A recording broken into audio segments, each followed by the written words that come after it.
Turning to the 2012 presidential elections, new poll numbers showing Texas Governor Rick Perry taking the lead among the Republican contenders for their party's nomination for the first time. Perry nearly doubling Mitt Romney's numbers, 29 to 17% in the Gallup poll of Republican voters. Congressman Ron Paul gaining momentum after finishing second in the Iowa straw poll at 13%, moving ahead of straw poll winner Michelle Bachmann. Here now for his thoughts on what is happening in this race, Republican presidential candidate Congressman Ron Paul of Texas. Congressman, good to have you with us. Let's start with Let's start, if we may, with these budget projections. There is nothing in this that is particularly assuring. What do you think we should be thinking about? What is the first way in which you would urge this Congress to move ahead, if you were president, to a responsible budget?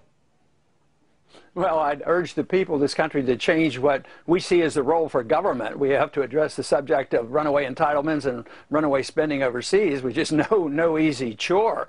But actually, I think it's worse than the report says, because they report deficits, but they don't report the national debt going up, which involves the borrowing, from the entitlement system, and then, borrowing from the funds. But then there's also the entitlements. The last figure I looked at, our obligation this year will probably go up about $5 trillion, so it's much worse than reporting exactly what the deficit will go up. But no, the spending has to be cut, but we have to change our attitudes. As long as we maintain this attitude that we can be in Libya and all these other places and we don't have any money, I mean, you have to have deficits. And there's no serious talk about changing our entitlement system and how we get people, out of the system and let them take care of themselves. And right now we've done about everything we can to keep our businesses from wanting to start new businesses in this country due to the regulatory system, the tax system, the monetary system. So it is a major chore, but we have to start somewhere. Let's say that we started with the federal government, since you would be in charge of the federal government.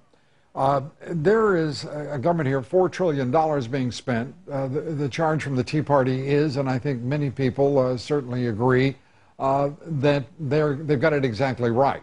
That government has to reduce its size, it has to reduce the scope, scale, and dimension of its operations, its presence in our lives. Why would we not first attack what is doable, and that is government itself? Start reducing the size of this government and its operations.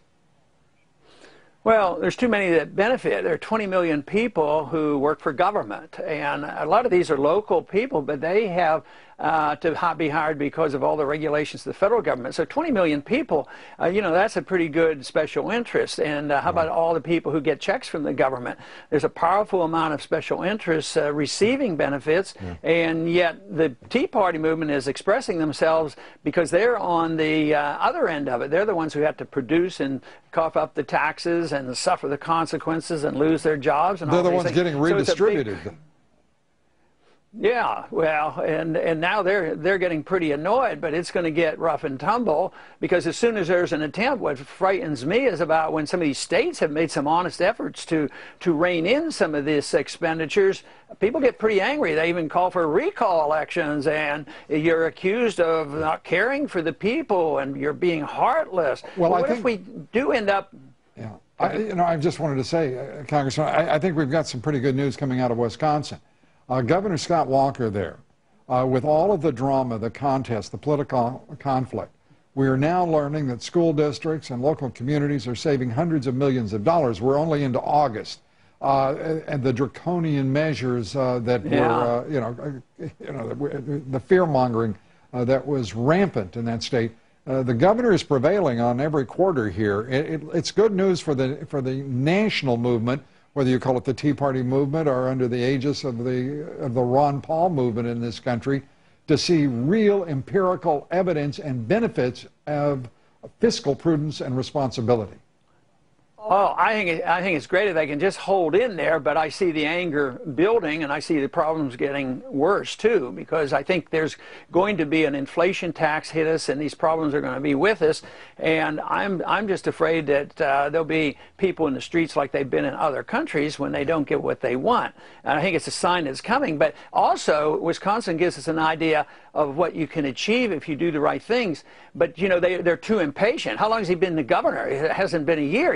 6-8 months, and they expect, results, and they're not patient at all. I think if they can pursue those policies in a year or so, people are going to say, wow. And I think Michigan and Ohio, these other states could achieve this too, if we didn't have any more problems come down on us. But I think we're in for some more problems, and therefore it's going to be much difficult to satisfy anybody at all.